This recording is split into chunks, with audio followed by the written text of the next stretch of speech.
সোণাপুৰৰ পৰা মই জুবিন গাৰ্গে কৈছো, ছিংগাপুৰত কোনো সেইকেইটা তাত নাই নহয়। মই এতিয়া খাৰঘুলি কাহিলীৰ পৰা ক'তোৱে নাই। মই এতিয়া সোণাপুৰ, মাথো সোণাপুৰ। সোণাপুৰে মোৰ শেষ ঘৰ, শেষ মঞ্চ। এতিয়াৰ পৰা গান নাগাওঁ আৰু মই মাথো শুনিম। স্পেচিয়েলি মই নাইট ছুপাৰ কেইখনক কৈছো, উজনিলৈ অহা যোৱা কৰোঁতে সোণাপুৰৰ এই ঠাইখিনিতে মায়াবিনীটো ডাঙৰকৈ বজাবি।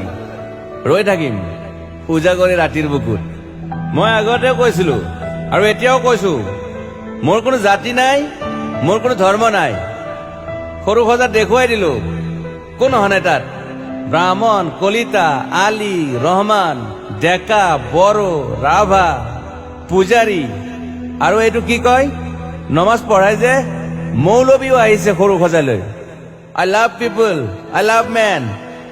সেইবাবে মুখ্যমন্ত্ৰী হিমন্ত দাকো কৈছো, মই বিৰোধী দলকো কৈছো, লুৰি নকীৰ সকলোকে কৈছো, পলিটিক্স নকৰিবা বন্ধু।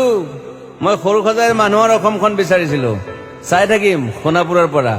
খেলি মেলি হলে কষ্ট পাম, উভতিও আহিব নোৱাৰিম। যোৰহাটৰ মানুহখিনিয়ে কষ্ট পাইছে বুলি শুনিছো। মোৰো যাবৰ মন আছিল। প্ৰিয় ঠাই, দেউতাৰ ঠাই। উপায় নাই, পলম হলে শৰীৰটো কষ্ট পায়। বাকী গৰিমা আৰু দেউতাই গুৱাহাটীতে থকাটো বিচাৰিলে। একো নাই, গুৱাহাটীলৈ আহিলে মাত দি যাব। সোণাপুৰতে থাকিম। আৰু এটা কথা, যোৰহাটত প্ৰতিমূৰ্তি এটা হ'ব বুলি শুনিছো। গুচি যাম কেতিয়াবা। কেণ্টা কাকো খাতিৰ নকৰো। মায়াবিনী ৰাতি ধুমুহাৰ খতে।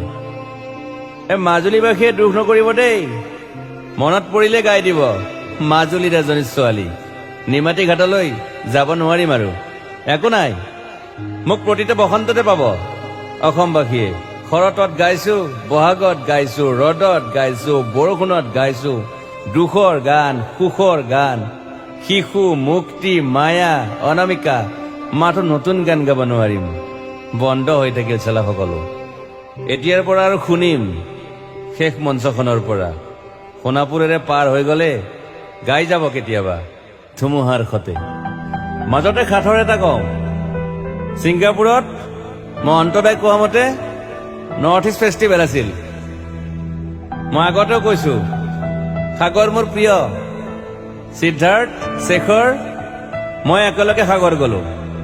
পিছত গম পালো খেন্থা মই মৰি থাকিলো বোলে। বাকী নাজানো ক'ত কি হল। শেখৰো নাই, সিদ্ধাৰ্থো নাই। অকলে অকলে কফি নেতাত দিল্লী হৈ সৰু সজাই পালো। বাট আই লাইক পিচ। মই শান্তি বিচাৰো। বৰ কম সময় পালো। মন আছিল কিবা এটা কৰিবলৈ। উশাহটোৱে বন্ধ হৈ থাকিল সাগৰত। বাকী মোৰ দুখৰ মানুহজনী চিনি পাই নাই আপোনালোকে? য়েছ, গৰিমাৰ কথাকে কৈছো। মই নাথাকিলেও তাইৰ আৰু দেউতাৰ খবৰ ল'ব আপোনালোকে। মই নাথাকিলেও বিহু হ'ব লাগিব অসমত। চিধা কথা।